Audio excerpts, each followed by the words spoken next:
Okay guys, I did it.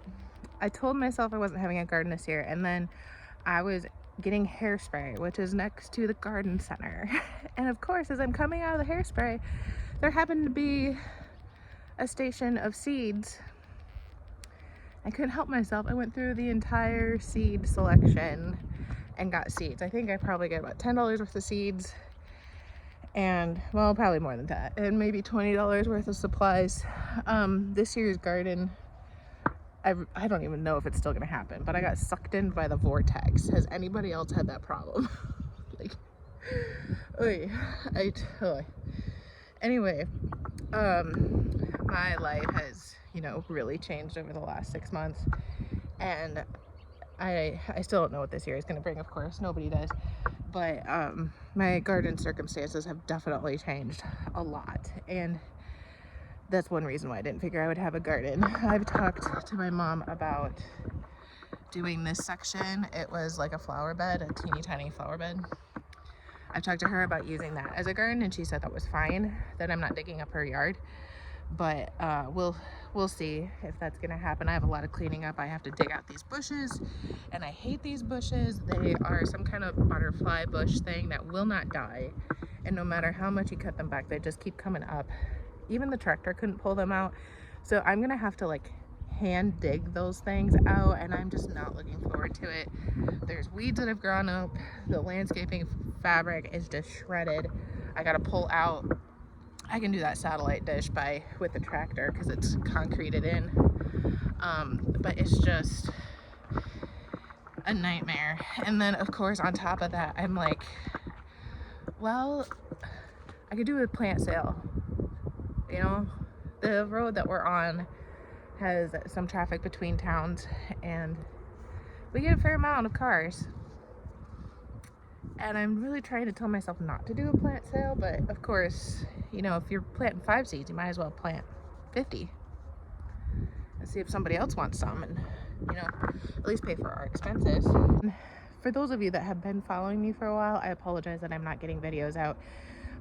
My circumstances have just changed so much that even though I've filmed several times, I haven't been able to wrap anything up. I haven't been able to edit and post, and I've really contemplated not doing YouTube anymore, but then I feel guilty for the 600 some subscribers that I do have of not producing anything, because I am starting from scratch. So if you are starting from scratch in a garden, even though it's not a virus year, I don't know if I can say those anymore, it still doesn't hurt to produce a garden. One, because the quality and the flavor is so much more spectacular.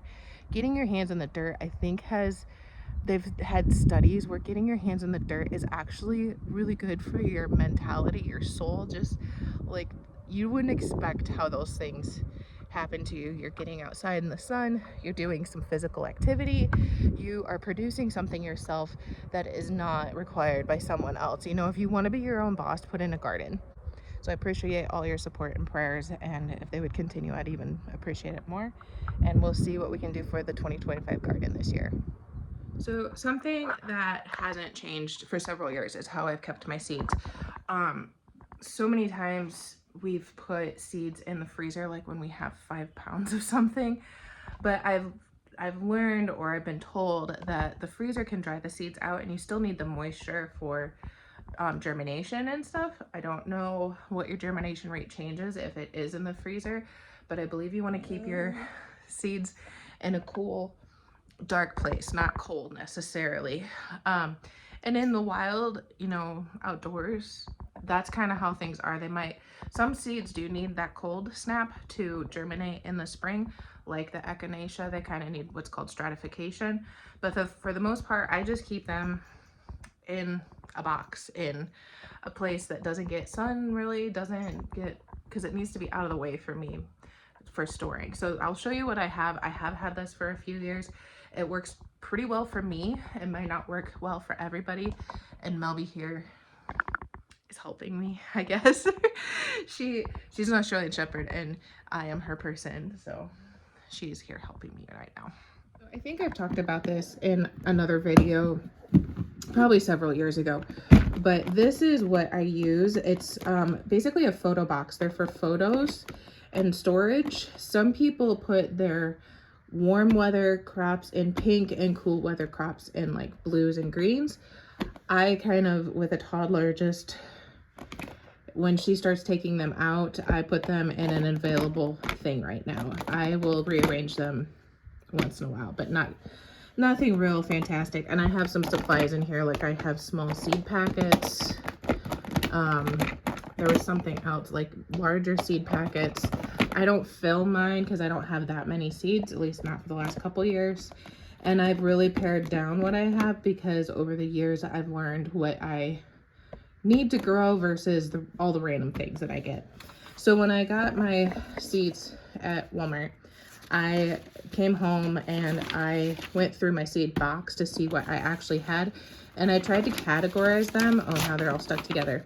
So like this one has flowers at the top, herbs and lettuce, and some gourds because I ran out of room.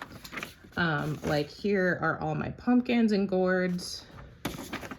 There's beans, peas, carrots, peppers, tomatoes. And then I put that in my computer, which I'll get to later. But this is where I'm storing my seeds. These are all tomatoes. These are peppers.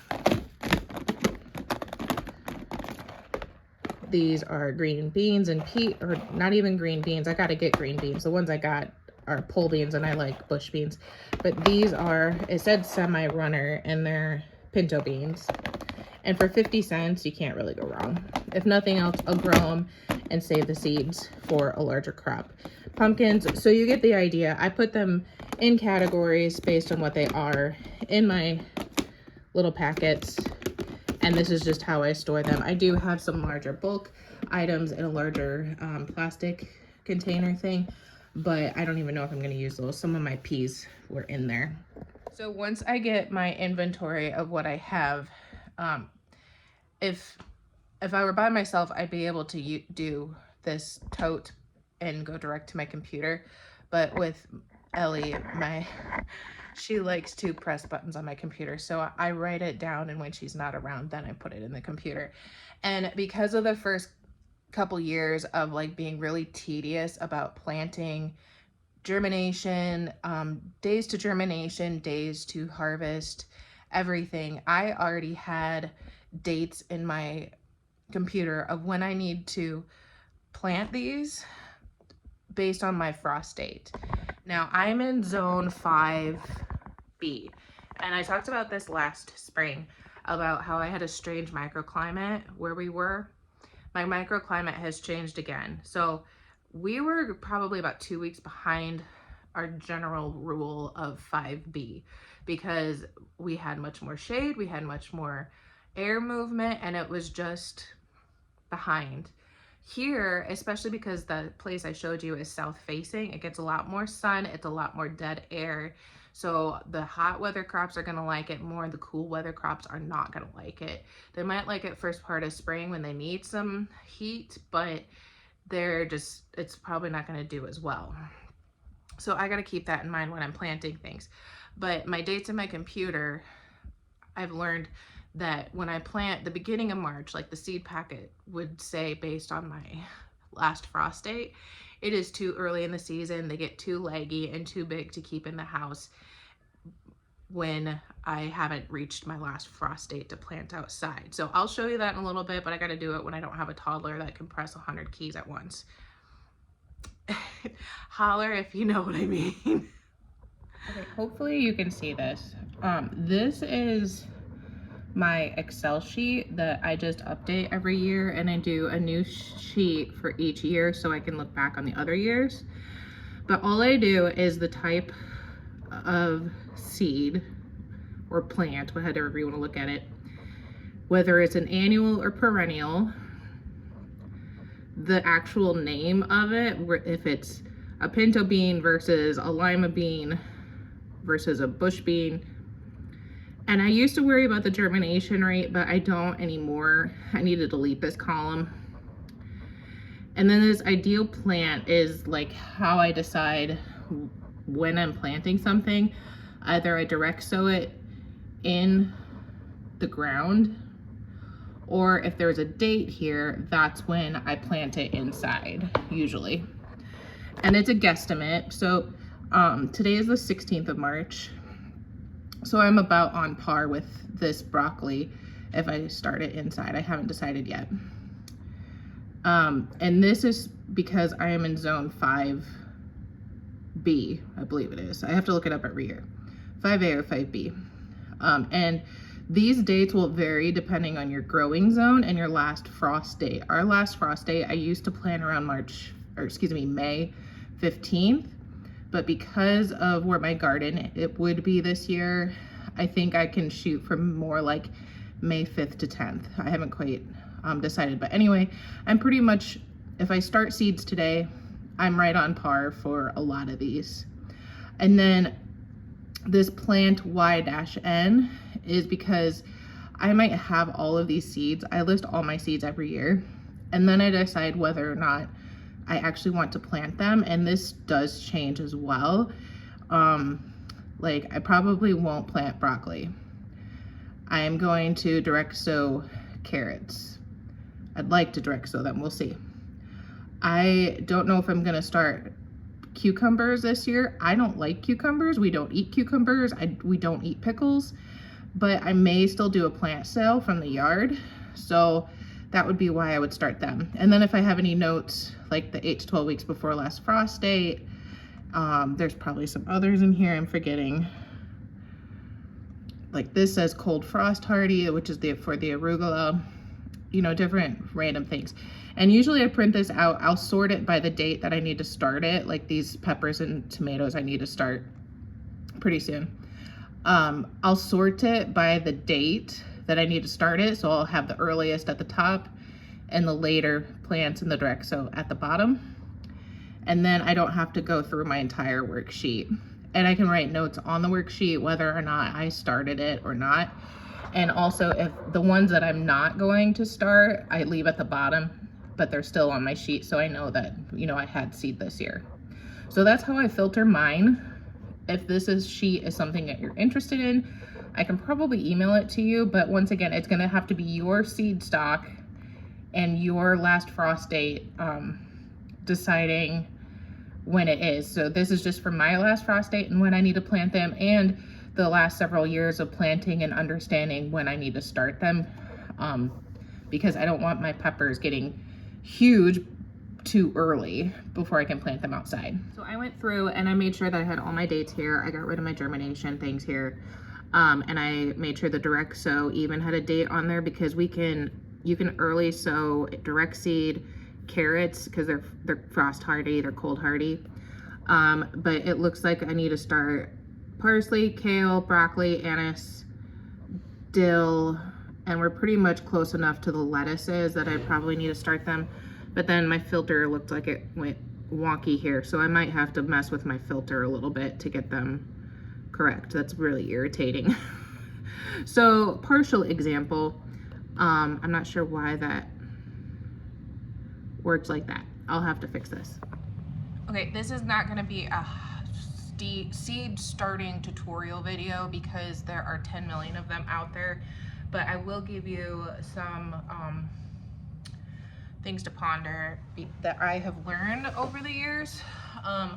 One of them is that you do not have to have seed starting mix to start seeds. It's like, to me, it's almost a marketing play. It's easier for the seed to germinate, but once it germinates, it cannot rely on that soil. You have to fertilize it with something in order to keep it growing. So if you do start your seed in a seed starting specific medium, make sure you have something to feed it once it germinates. You can do that through your water, you can do it through a granular, you can make your own seed mix or soil mix. I just bought a potting mix from Walmart, and I've used compost a lot, but I don't have the time right now or the energy to go to where I usually get my compost. It's about a 3-hour drive, 2.5 hours to 3 hours one way, and I just don't have it right now. I am toying with doing a seed sale or a plant cell I think I mentioned a little bit ago. So if I do that, I might have to go up and get a load of compost. It just is not going to be as easy as it used to be. I don't have a greenhouse anymore. I used to, but then I starting in the house because it was warmer. I found out that the warmth is important to germination. I can't just do it in a greenhouse when the temperatures still dip below freezing. Soil. Oh, these cheapo seed starting trays from Walmart, they used to be about like $4.99, and now they think they're more like $6 or $7.99. You can use them year to year. I have used the same ones several years in a row. They're not always pretty, but I have saved them. So I know some of the people say to invest in good quality stuff. Yes, in a perfect world, that would be great. I can't afford it right now. So I'm just gonna start in some cheaper stuff and we'll go from there. You can get your own seed cups, like seed pots or plant pots of various sizes. Red Solo cups, the generic version, are actually cheaper per cup than buying those, usually, depending on the size probably. But the Red Solo cups, party cups, have worked really well for me. And they're nice and deep, so when you start up potting your tomatoes, you can get them deep down in there. So I don't know what I'm gonna be able to start today, but I do know that I need to get tomatoes and peppers started. I have another order coming from M.I. Gardener. I couldn't help myself, of course. There just wasn't quite enough tomatoes that I wanted to start for varieties. And my rule for planting is I'm going to plant things that I want to grow, other than the cucumbers. You know, if I intentionally do a seed sale, that's slightly different, I guess, in my mind. If you plant stuff, make sure you're gonna eat it. If you don't like green beans, don't plant green beans. If you don't like tomatoes, don't plant tomatoes. If you're going to do a plant sale, try to get in some variety. And to me, I try to find unique varieties. I try not to get a lot of my seeds from the box stores in town because everybody can do it. Not everybody can start their own seeds, but everybody has access to those seeds if they can. So I'm gonna go through at least my tomato seeds. I went through the soil, I went through the trays. Pre-water your soil. That makes it so much easier when you go to water them for the first time. Not everything floats. I bottom water. I actually fill my tray and just let it sit, and then I can kind of set it and forget it for a few days to a week. Sometimes more, sometimes less. I apologize if the furnace kicks on. It can be kind of loud motor, so hopefully you can still hear me. Anyway, tomato number 1 is a Get Stuffed from Baker Creek. I got this with my parents last spring. And it is 5 to 7 ounces each, similar to a bell pepper in shape. Light streaks of gold, medium large with a strawberry-like seed cluster in the middle that's easy to scoop out. Delicious, stuffed with various stuffings, raw or cooked. So I thought that was interesting. I am a diehard fan of Amish paste tomatoes. I actually got these off of Amazon, and they did really well for me last year. For some reason, Amish paste tends to sell out every year. And I honestly don't know. Oh, this is Back to Roots. I guess that is the brand. And one thing, if you're saving seeds, see the heirloom thing on there? That means that this will stay true to type. The non-GMO is another marketing ploy. There's only like five or six kinds of seeds, plants that are actually GMO, like corn, wheat, soybeans, and I can't remember the other ones. I think they did produce a GMO tomato, but I can't be sure. Anyway, you do your research. I don't really care about GMOs that much because that's how my dad made his livelihood. I have Black Prince tomato. I remembered loving them last year, but then I remembered why I didn't plant them again. And it's because they ripen early, but once they start getting later in the season, they crack a lot, and then I get a lot of bugs. So I will probably plant these for a seed sale or a plant sale, but I'm not sure I'm gonna plant these for myself. Jersey Devil tomato. The bunnies kept eating my tomatoes last year, so I'm not sure if I ever got to try these. So I'm gonna plant them again. And I got these originally because I couldn't get Amish paste. I have a gold medal tomato. It looks like a yellow tomato. I like variety and I like unique. I think I've told this before. And then the Isis cherry tomato. Once again, I didn't get to try this last year because the bunnies ate everything. So, like I said, this is not a seed starting tutorial. I'm just gonna put seeds in the ground or in the soil. I forgot to find labels for myself, so I'm gonna have to write everything down, and hopefully I don't mix around things too terribly.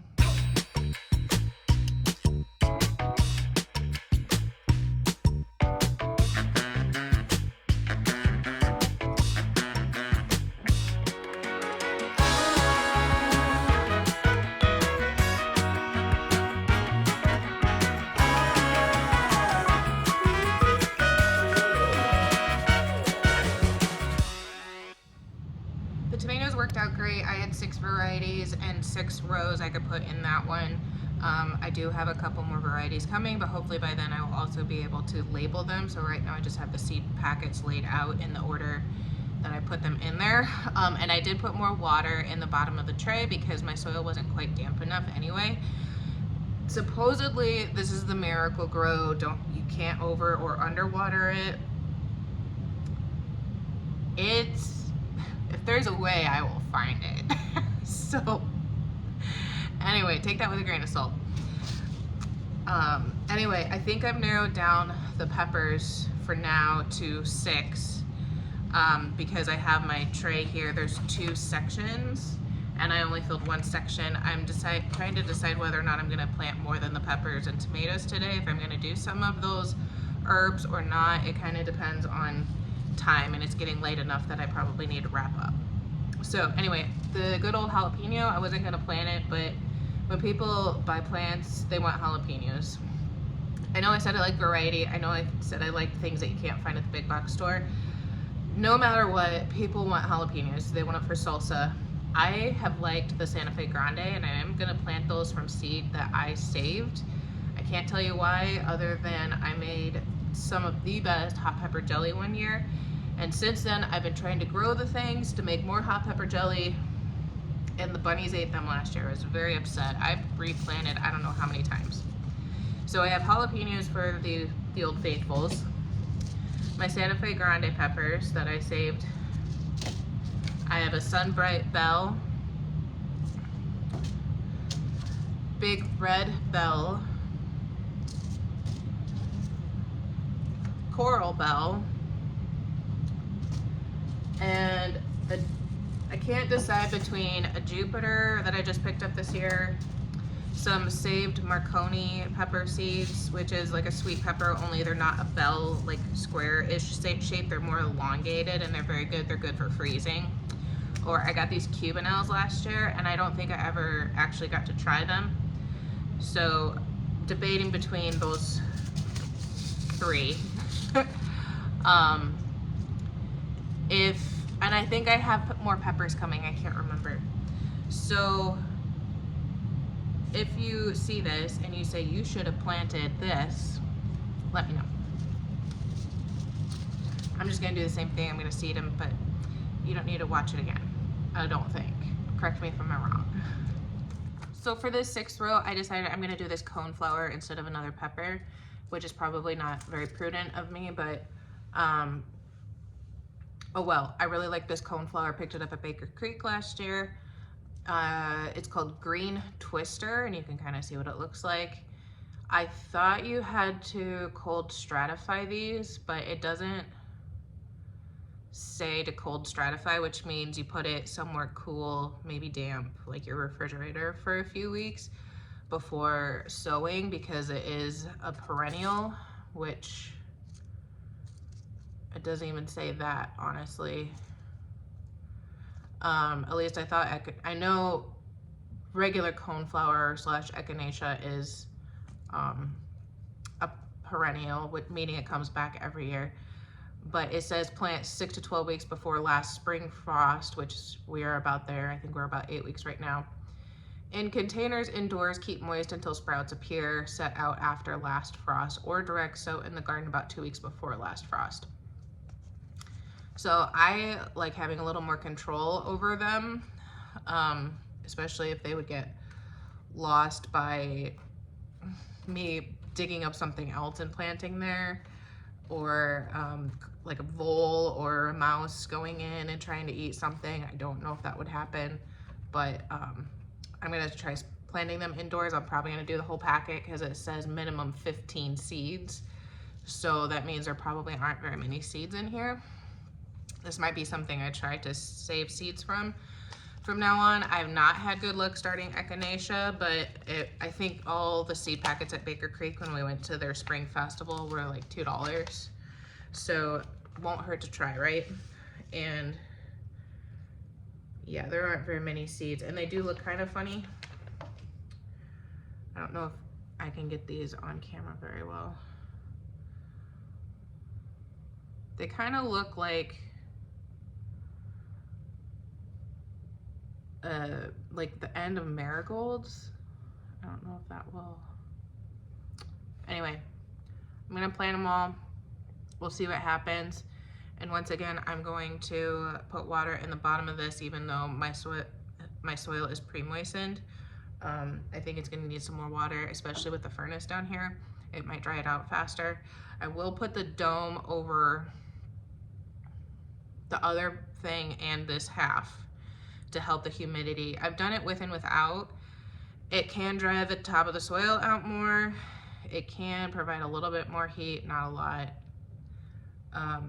Sometimes I'll experiment. It just depends on how many plastic coverings I have. Had good luck with saran wrap, but I'll probably just put it over there for posterity and see what happens. Maybe it'll help this year. I don't know. I feel like going back through the seeds, I'm going, oh yeah, I had problems with this last year, and oh yeah, this definitely didn't work. Like I multi-sow everything. If you saw it when I did the tomatoes, I put several seeds in each cell, and that has served me well for many years, except of course, like last year. The last couple years really, I killed a lot of plants, and I don't know if it's because of my transplanting process, if they were destined to die regardless, or what the deal was, but not every seed is going to germinate to begin with.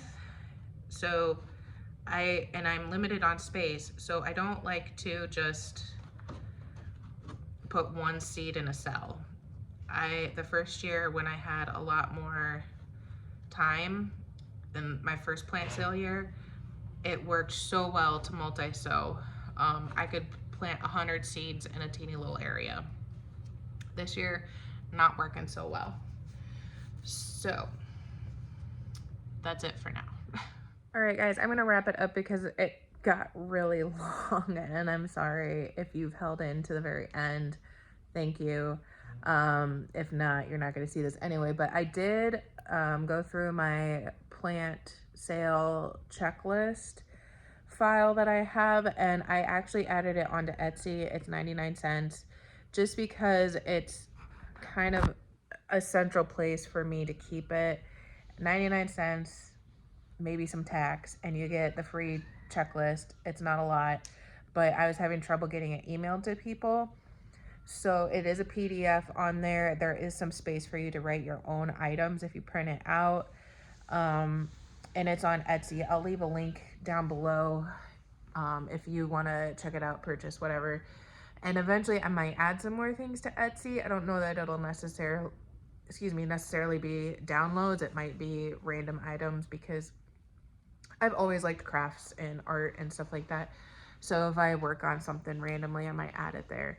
Anyway, thanks for joining me. As always, let me know what you guys want to learn more about or see more of.